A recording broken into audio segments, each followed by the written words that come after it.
할렐루야. 예수 그리스도 이름으로 하나님 말씀 함께 나눌 시간 갖도록 하겠습니다. 오늘은 사도행전 2장 41절에서 47절까지의 말씀이 되겠습니다. 41절부터 47절까지 말씀 짧으니까요, 우리 다 같이 한 목소리로 읽도록 하겠습니다. 41절 시작. 그 말을 받는 사람들은 세례를 받음에 이날에 제자의 수가 3,000이나 더하더라. 저희가 사도의 가르침을 받아 서로 교제하며 떡을 떼며 기도하기를 전혀 힘쓰니라. 사람마다 두려워하는데 사도들로 인하여 기사와 표적이 많이 나타나니 믿는 사람이 다 함께 있어 모든 물건을 서로 통용하고 또 재산과 소유를 팔아 각 사람의 필요를 따라 나눠주고 날마다 마음을 같이하여 성전에 모이기를 힘쓰고 집에서 떡을 떼며 기쁨과 순전한 마음으로 음식을 먹고 하나님을 찬미하며 또 온 백성에게 칭송을 받으니 주께서 구원받는 사람을 날마다 더하게 하시니라. 아멘. 자, 이제 오늘 본문의 이 내용을 보시면 베드로와 다른 사도들의 설교를 들은 군중들 가운데에서 그 말을 받은 사람들이 있었죠. 그 말을 받은 사람들이 이제 이렇게 세례를 받고 거듭나게 됩니다.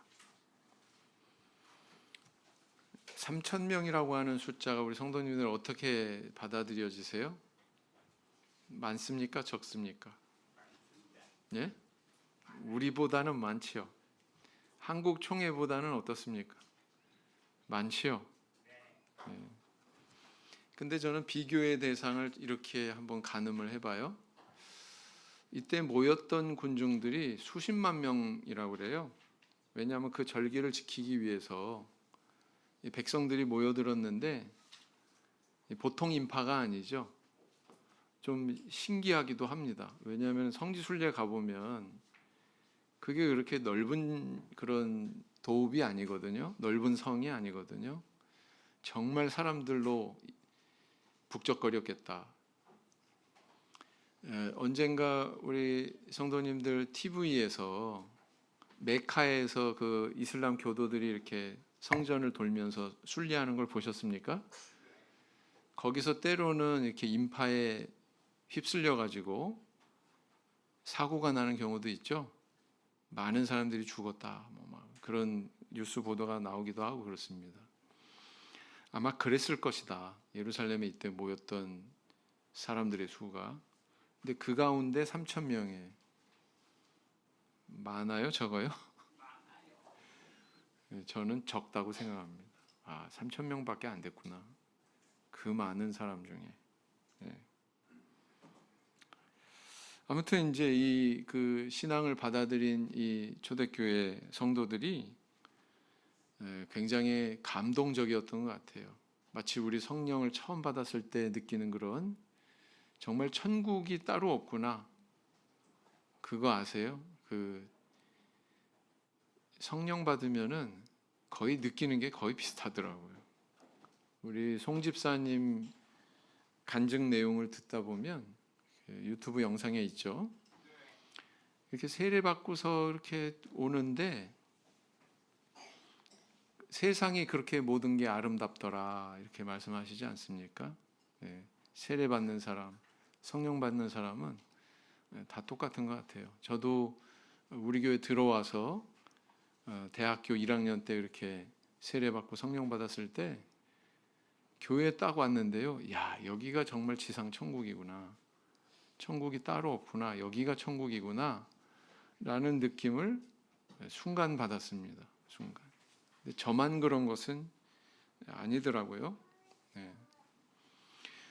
자, 우리의 신앙은 우리 삶의 현장에서 실천으로 이렇게 나타나야 되죠.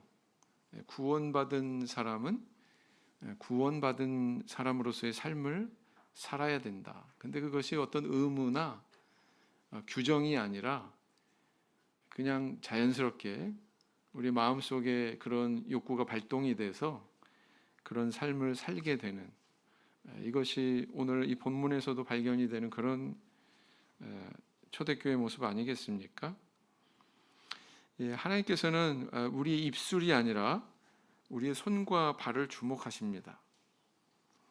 왜냐하면 우리의 입술이 우리의 신앙을 대변할 수 있는 게 아니고 우리의 실천이, 우리의 손발이 우리의 신앙을 대변하기 때문에 그렇죠.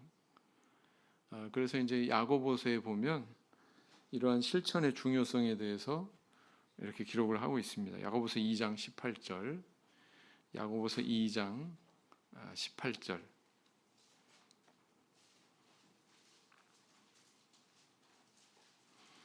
야고보서 2장 18절 같이 읽겠습니다. 야고보서 2장 18절 시작. 혹이 가로되 너는 믿음이 있고 나는 행함이 있으니 행함이 없는 내 믿음을 내게 보이라. 나는 행함으로 내 믿음을 내게 보이리라. 자, 우리는 하나님의 자녀로서 어떻게 우리의 신앙을 이 세상에 실천하고 또 다른 사람들로부터 그것을 발견되게 하고 있는가? 세상 사람들은 그런 우리의 모습을 보고 어떻게 인식하고 있는가? 그런 걸 우리는 생각해 보셨는지요? 자, 오늘은 이제 사도교회 성도들의 삶, 구원받은 자들의 삶의 모습이 어떠했는지 이 내용을 통해서 함께 묵상하고 은혜를 나누는 시간을 가지고자 합니다. 자, 오늘 본문에서 우리는 사도교회의 그런 아름다운 모습을 발견하게 되죠. 소위 지상 천국이라고 표현할 수 있는 네 것 내 것이 없이 이걸 초월해 가지고 유무상통하는 그런 사회를 이룬 모습을 우리는 발견하게 됩니다. 이 본문을 접하면서 우리는 한편으로 신앙이 옅을 때는 고민하는 사람도 덜어 있더라고요. 뭐냐면은 야, 사도교회는 이렇게 아름다운 삶의 모습이 있었는데 오늘 우리 주변을 보면 우리 교회는 도대체 뭐야? 전혀 따르지 못하는 것 같아. 이렇게 또 단정하는 그리고 고민하는 경우도 없지 않은 것 같습니다. 가만 보니까 재산을 팔아서 나눠주는 사람이 있는 것 같지도 않고 또 내가 또 그런 마음이 드는 것도 아니고 남들도 전혀 그렇지 않은 것 같고 그러니까 뭔가 괴리된 것 아닌가? 차이가 있는 거 아닌가? 이렇게 이제 단정하고서 생각하는 경우가 있는 것 같습니다. 그러나 우리가 오늘 본문에서 오해하지 않아야 하는 점들이 있죠. 그것은 바로 뭐냐면은 우리가 흠모해야 되는 그런 이상적인 모델이면은 틀림없지만 이런 점을 우리가 생각할 줄 알아야 된다는 것입니다. 뭐냐면은 첫째, 사도교회는 그렇게 순수하고 완벽한 면모만 있던 것은 아니다라는 거예요. 4장 후반에 보면 누가 등장합니까? 바나바라고 하는 인물이 등장합니다. 그가 자기 재산을 팔아서 교회에 헌납하는 모습이 기록이 되어 있죠. 그런데 5장에 넘어가면서 바나바와 똑같이 행동합니다. 그런데 결과는 전혀 달랐죠. 자기 재산의 일부를 전부라고 그렇게 거짓말하면서 속였던, 그렇게 그 교회 앞에서 거짓말한 결과 그 자리에서 급사해버리는 아나니아 삽비라 부부가 있었죠. 바나바와 같은 아름다운 모습도 있었어요. 근데 아나니아 삽비라 같은 이런 거짓된 모습도 있었어요, 없었어요? 있었다. 그러니까 사도교회, 곧 완전한 교회, 이렇게 생각하면 오산이다라는 것입니다.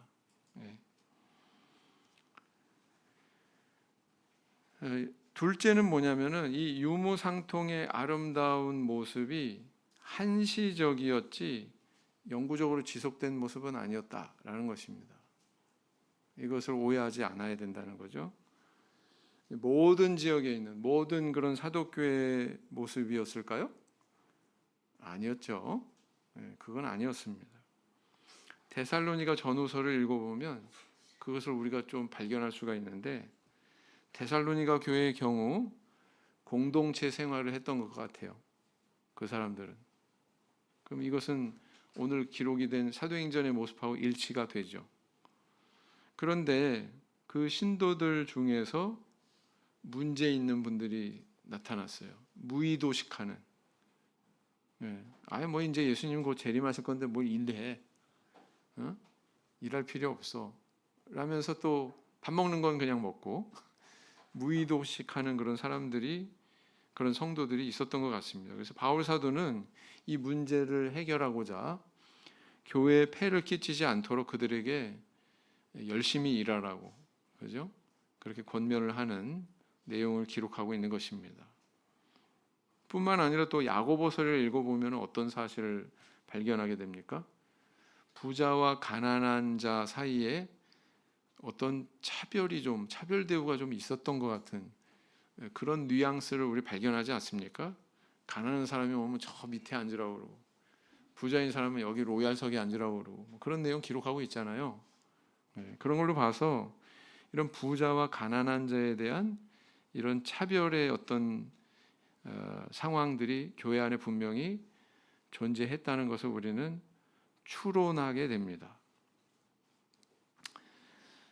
그래서 이제 이런 사실을 보면 이상적인 교회의 모습만 있는 것은 아니었다라는 것을 알 수가 있죠. 그 다음에 또 세 번째는 뭐예요? 세 번째 우리가 오해하지 않아야 될 것은 뭐냐면, 사도교회에서만 유무상통의 아름다운 모습이 있었고 오늘날에는 그런 모습이 전혀 없다라고 오해하지 않아야 됩니다. 오늘날에도 그런 모습이 있어요, 없어요? 그런 아름다운 헌신의 모습이 있습니다. 사실은요. 우리 대전에 우리 교육훈련센터 지어질 때 어떤 성도님이 정말 거금에, 아마 평생의 그 대단한 그 액수의 금액을 모으셨을 거예요.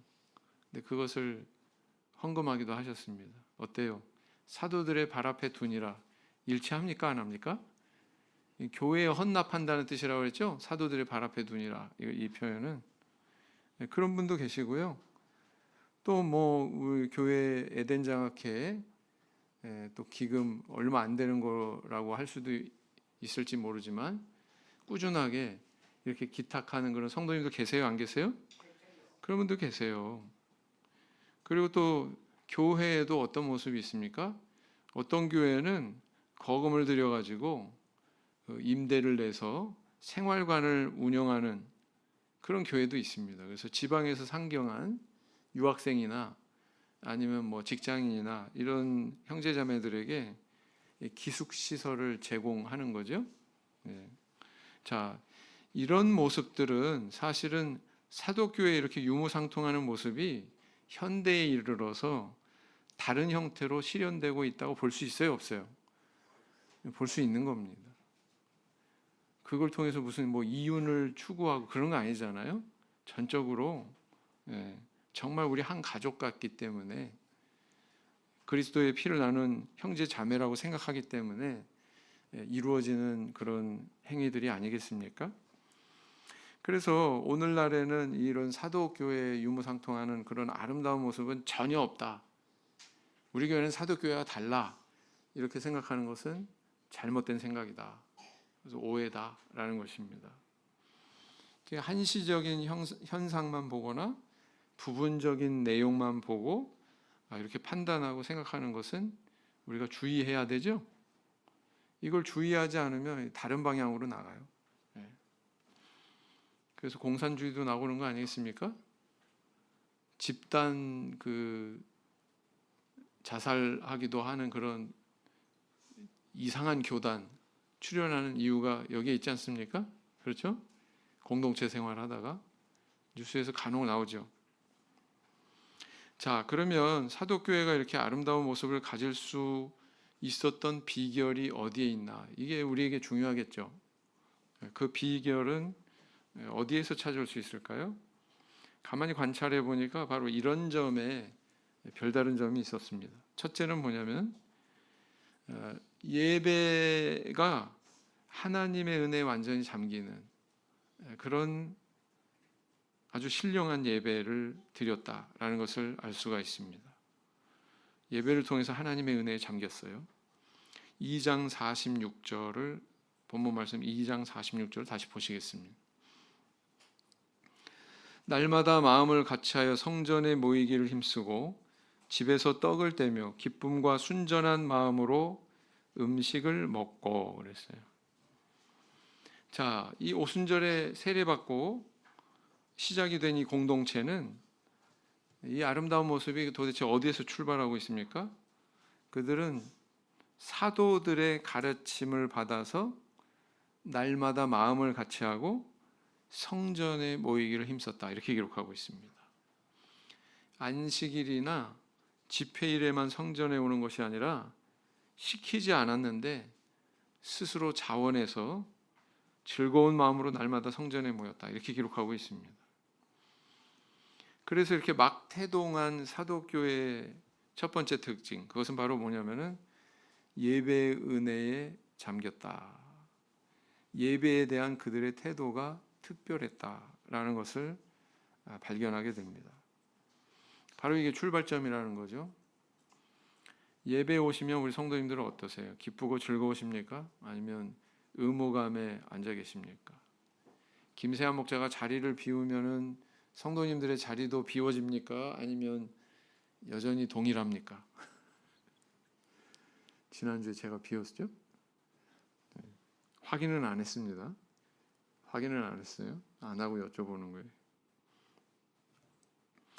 이렇게 우리가 같은 예배라고 할지라도 마음 상태에 따라서 그 예배가 어떻게 되느냐, 어떤 성격의 예배가 되느냐라는 것이 결정이 된다는 거죠.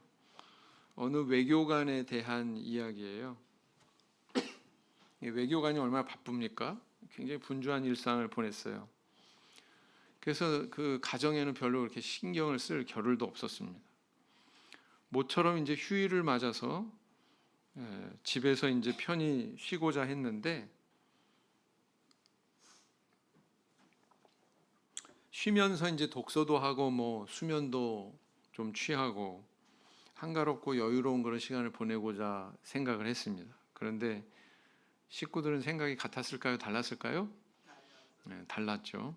그래서 아내와 아이들은 이 아버지를, 남편을 가만두지 않았습니다. 그래서 이렇게 오랜만에 아버지가 쉬는 날이니 함께 밖에 나가서 즐기고 싶었어요. 그래서 우리 그 낚시터에 놀러 가자고, 낚시터에 가자고 이렇게 아버지를 집요하게 졸랐습니다. 결국 성화에 못 이겨서 이제 낚시터로 가족 나들이를 떠나게 됐죠. 그리고 이제 그 하루의 시간을 보내고 나서 집으로 돌아왔습니다. 그날 밤에 외교관은 자신의 일기장에 이렇게 썼습니다.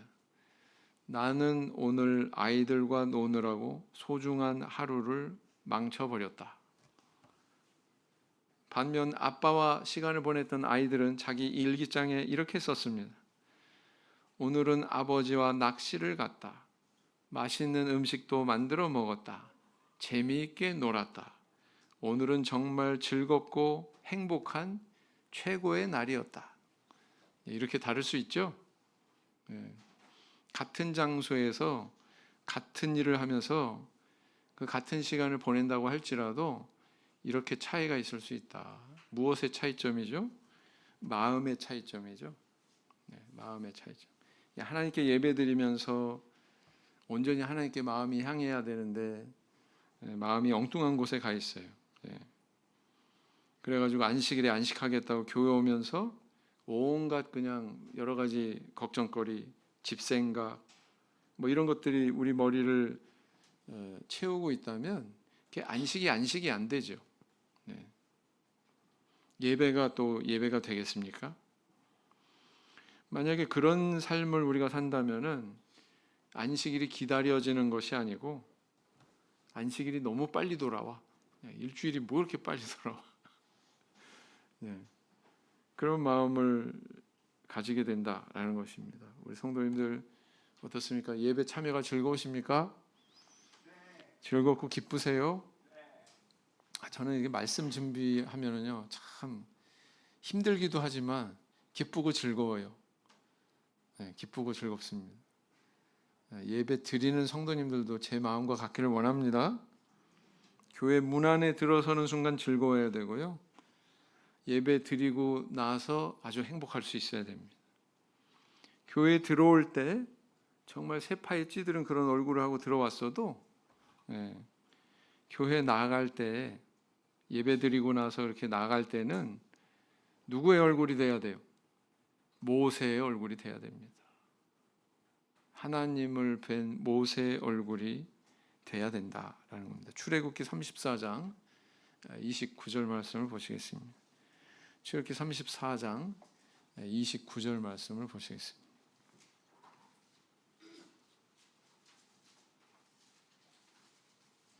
출애굽기 34장 29절 같이 읽겠습니다. 출애굽기 34장 29절 시작. 모세가 그 증거의 두 판을 자기 손에 들고 시내산에서 내려오니 그 산에서 내려올 때에 모세는 자기가 여호와와 말씀하였음을 인하여 얼굴 꺼풀에 광채가 나나 깨닫지 못하였더라 그랬어요. 그래서 얼마나 그 광채가 강했으면 이렇게 수건을 두르고 생활했다고 그러지 않습니까? 부디 우리 청주교회 성도님들 항상 하나님 앞에 기쁘고 즐거운 마음으로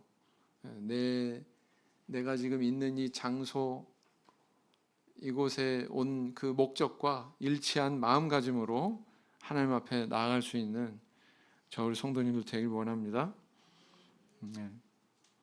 자, 두 번째는 뭐예요? 두 번째는 다른 성도와의 교제 속에서 행복한 공동체였구나라는 것을 알 수가 있습니다. 성도와의 교제 속에서 행복한 공동체였다라는 것입니다. 2장 44절에서 45절 말씀을 보시면 어떻게 기록하고 있어요? 믿는 사람이 다 함께 있어 모든 물건을 서로 통용하고 또 재산과 소유를 팔아 각 사람의 필요를 따라 나눠주고 그랬어요. 자, 아담과 하의 범죄 이후로 나타난 인간들 사이의 현상이 있죠. 그것은 바로 뭐였냐면은 분열이고 분리였습니다. 불화였습니다. 그래서 하나님과 인간이 분열하고 인간과 인간이 분열했어요. 아내와 남편이 분열하고 하나님이 나에게 주신 저 여자 때문에 내가 따먹었습니다. 이런 말 하잖아요. 그 다음에 형제 간에 분열했어요. 가인이 아벨을 쳐 죽였습니다. 라멕이 창상을 인하여 소년을 또 죽였습니다. 어때요? 부부 간에, 형제 간에, 이웃 간에 전부 다 분열이 일어나고 있다는 이 사실을 창세기 초반에 이렇게 보여주고 있다라는 거예요. 그랬던 인간 관계인데 이렇게 신앙 안에서 이 사도교회의 공동체 안에서 그것이 극복되고 전혀 다른 모습으로 드러나는 것을 우리 발견하게 되죠. 참 놀라운 일입니다. 모든 물건을 서로 통용하고 각 사람의 필요대로 나눠 쓰는 이런 모습을 나타냈다는 것이죠. 자, 그래서 하나님의 은혜를 강하게 받으면 마음이 열리게 돼 있어요. 그죠? 하나님의 은혜를 충만히 받으면 이렇게 변하게 돼 있습니다. 한 사람이 자기의 사랑하는 사람을 만나게 되면 그 강렬한 사랑의 힘 때문에 마음이 열리게 돼 있어요. 그래서 마구 퍼줍니다. 그죠? 시간도 뭐 3시간, 4시간 보내도 절대로 아깝지 않아요. 아무리 많은 물질을 소모하면서 데이트하고 만나고 그래도 아깝지 않아요. 그죠? 왜 그럴까요? 그만큼 강렬하기 때문에. 사랑의 힘이 강렬하기 때문에. 자, 이렇게 하나님과 화목하게 되면 어떤 현상이 일어나느냐? 인간관계도 이렇게 화목하게 된다는 것을 보여주고 있습니다. 세례받고 성령받고 하나님과의 관계가 회복이 됐죠? 그러니까 그 다음 단계로 무엇이 회복이 돼요? 인간관계가 회복이 되더라라는 것입니다. 에덴 동산에서는 하나님과 인간 사이의 관계가 분열되니까 모든 관계가 다 분열이 됐는데 지금 이것은 거꾸로 가고 있죠. 사도행전의 이 기록은 그 거꾸로 가고 있는 모습을 우리는 발견하게 되는 것입니다.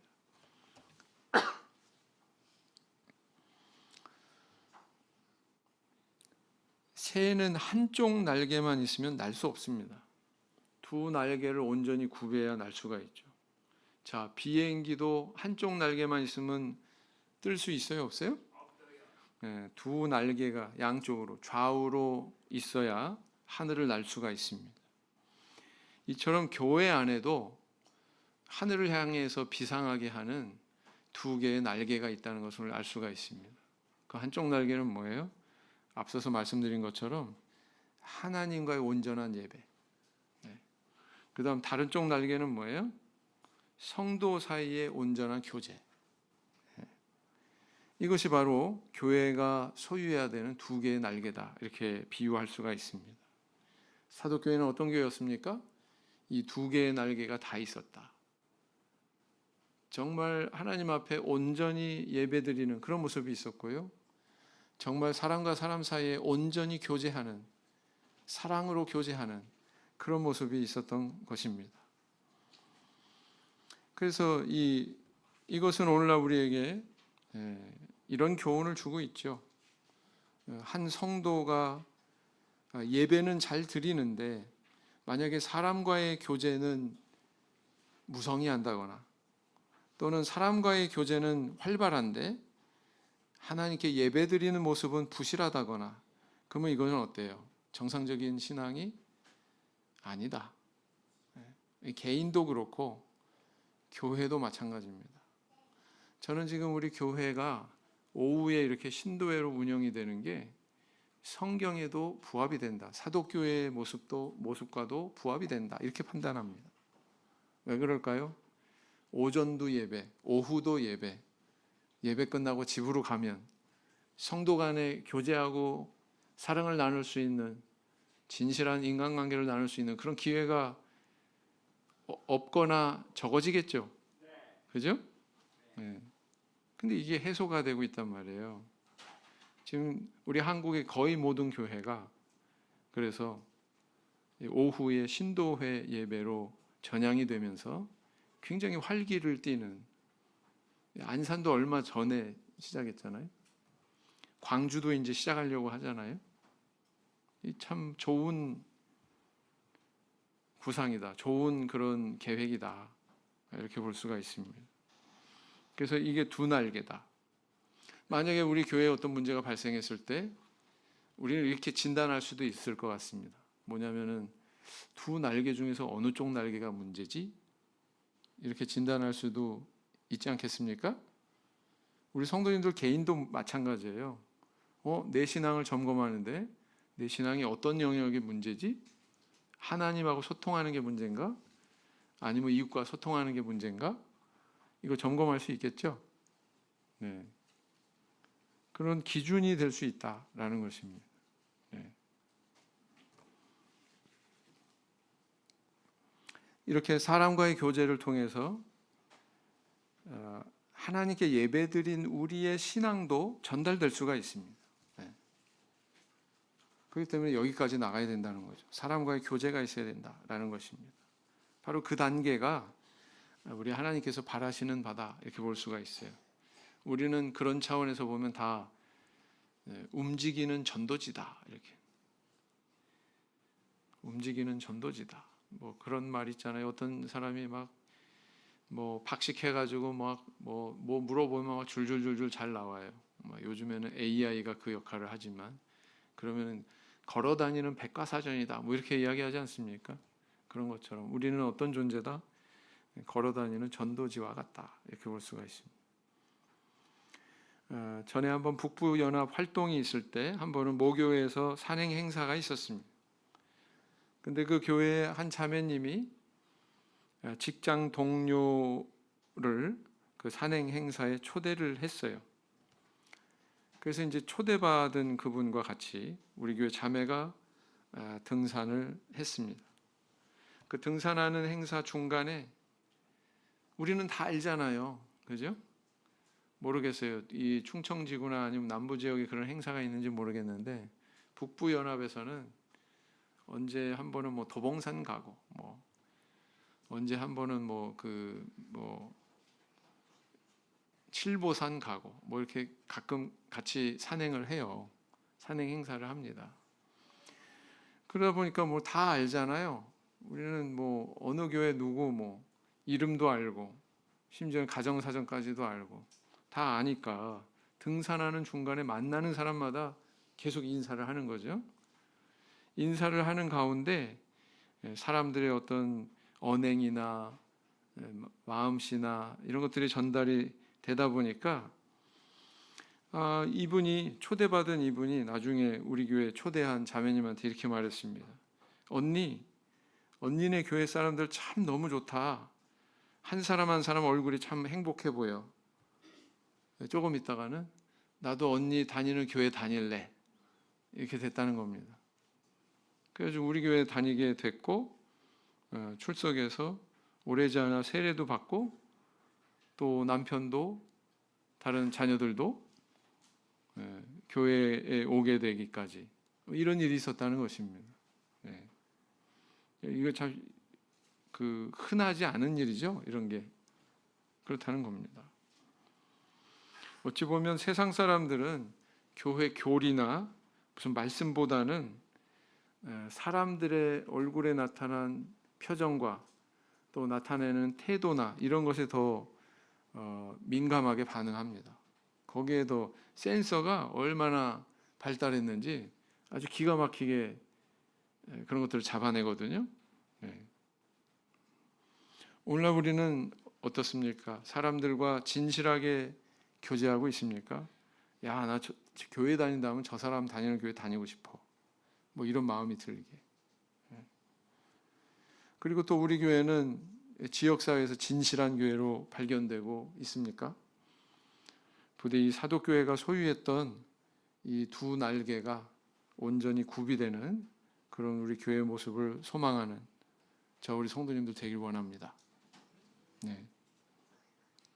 그 다음에 이제 세 번째는 뭐냐면 또 어떤 모습이 발견이 되냐면 불신자조차 인정하는 교회 공동체였다는 것을 알 수가 있습니다.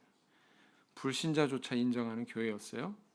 47절에 보시면 하나님을 찬미하며 또 온 백성에게 칭송을 받으니 주께서 구원받는 사람을 날마다 더하게 하시니라 그랬어요. 온 백성에게 칭송을 받으니 그랬어요. 여기서 온 백성은 믿는 사람이 아니죠. 불신자를 가리키는 거죠. 참 이 표현이 놀랐습니다. 백성들의 일부가 아니라 온 백성이 고개를 끄덕이면서 야, 저 공동체는 정말 하나님 제대로 믿는 공동체야. 이 엄지손가락 치켜 세우면서 그렇게 인정했던 공동체가 바로 사도교회였다라는 것입니다.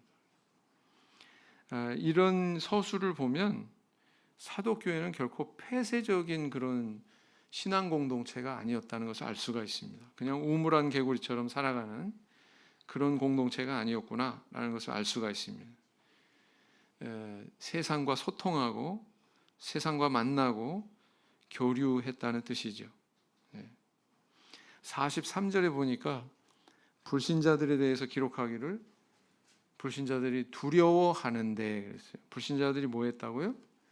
두려워했답니다. 자, 이방인들이 하나님 안 믿는 사람들이 온 백성들이 이 사도교의 모습을 보고 뭘 느꼈냐면은 두려운 감정을 느꼈다는 거예요. 자, 여기서 두려움은 어떤 두려움일까요? 바로 어떤 사람이 하나님 앞에 나아갈 때 느끼는 경외감. 경외감. 하나님을 뵐 때 느끼는 존경심. 그분이 하도 높고 크신 분이라 나는 하도 낮고 작은 존재로 발견이 되기 때문에 고개를 조아릴 수밖에 없고 무릎 꿇을 수밖에 없는 그런 마음. 이게 바로 경외감이죠. 이게 바로 두려움이죠. 그런 걸 느꼈다는 거예요. 뭘 보고요? 신앙 공동체를 보고. 그래서 하나님은 눈에 보이시지 않지만 공동체를 통해서 그 하나님의 임재하시는 것을 느꼈다는 거예요. 불신자도, 안 믿는 사람도. 예. 그래서 우리가 이렇게 날마다 믿는 사람을 더하여 주셨다는 표현처럼 우리 하나님 사랑, 이웃 사랑이라는 가장 큰 계명을 이루어 가면 하나님께서는 이렇게 믿는 자들을 더해 주신다라는 것을 우리에게 가르쳐주고 있습니다. 이런 서술을 보면 어때요? 우리는 마땅히 다른 사람들과 필히 관계를 맺어야 됩니다. 관계 맺는데 소극적이면 안 됩니다. 자, 사랑이라고 하는 단어는 사회성을 반영하고 있다고 그랬죠? 사랑하는 자가 있고 사랑받는 자가 있습니다. 네. 그래야만 사랑이 성립이 되는 거죠. 사도교회는 이렇게 교회뿐만 아니라 교회 밖에서도 소통하고 그들에게 인정받는 공동체였다라는 것을 알 수가 있습니다. 부디 이런 사도교회 모습이 오늘 우리 청주교회 모습이 되기를 소망하시는 저 우리 성도님들 되길 원합니다. 네. 우리 도시에 있는 교회들이 마땅히 해야 되는 그런 사역이 있어요. 뭐냐면 생활관 하는 거. 그래서 뭐 지방에서 상경한 그런 학생들을 위해서 보살펴주고 신앙을 시켜주고 뭐 경제적인 도움을 보조해줄 뿐만 아니라 굉장히 필요한 거죠. 근데 이제 저는 이런 생각도 한번 해봤어요. 이런 구상도 해봤습니다. 생활관 이후에 교회가 해야 되는 역할이 뭐가 있을까? 성도님 한번 생각해 보신 적 있어요? 아, 우리 교회 이런 거 있으면 참 좋겠다. 요양원이요? 어떤 게 있으면 좋겠어요? 저는 이제 이걸 구상을 해봤습니다. 뭐 요양원은 뭐 시간 지나면 자연스럽게 생길 것 같아요. 요양원보다는 서울시에서 제시하는 시프트라고 하는 주택 공급 프로그램이 있더라고요. 그래서 제가 한번 TJC 시프트 어떨까? 뭐 이런 생각을 해봤습니다. 그냥 제가 상상한 거예요. 혼자서 북치고 장구치고 해본 겁니다. 뭐냐면은 도시 근교에 땅을 사가지고 그곳에 이제 주택을 짓는 거예요. 여러 채를 지어서 중앙에 공동마당을 만들고 거기에 이제 신혼부부들 이런 사람들 믿음 안에서 결혼한 청년들이 뭐 시중에 뭐 전세금의 50%만 여기다가 부담하고 들어와서 살아라. 굉장히 큰 혜택이죠. 그렇게 살다가 한 5년 정도 살면은 그동안 많이 왔지 이제 나가라. 그리고 후배들이 다시 와서 또 채우고 그러면은 참 우리 청년들이 결혼도 많이 하고 자녀도 많이 낳고 그럴 수 있지 않을까. 이제 또 안식일이 되면은 여러 곳에 연약한 교회에 뿔뿔이 흩어져 가지고 그 교회 가서 봉사도 하고 그런 문화가 뿌리 내리면 얼마나 좋을까. 뭐 이런 상상을 이런 생각을 한번 해봤습니다. 그런 미래가 있을지 모르겠네요. 제가 그려본 꿈을 한번 우리 성도님들한테 이식을 해보려고 합니다. 우리 젊은 청년들 그렇게 하면 좋겠죠? 근데 요즘엔 청년들을 위한 그런 주택 제도가 워낙 잘 돼 있어서 실현이 될지 안 될지는 모르겠습니다. 그런 상상을 한번 해봤어요. 사도교회가 하나님을 기쁘시게 하는 교회로 그렇게 비상한 것처럼 오늘 우리 가정과 교회가 하나님을 기쁘시게 하는 교회로 비상하려면 두 날개가 구비되어야 됩니다. 그것을 우리 신앙의 지표로 삼고 또 우리 교회가 건강하게 성장하는 지표로 삼고 노력해 나가는 저 우리 성도님들 되기를 예수님 이름으로 기원드립니다. 묵상 기도하시겠습니다.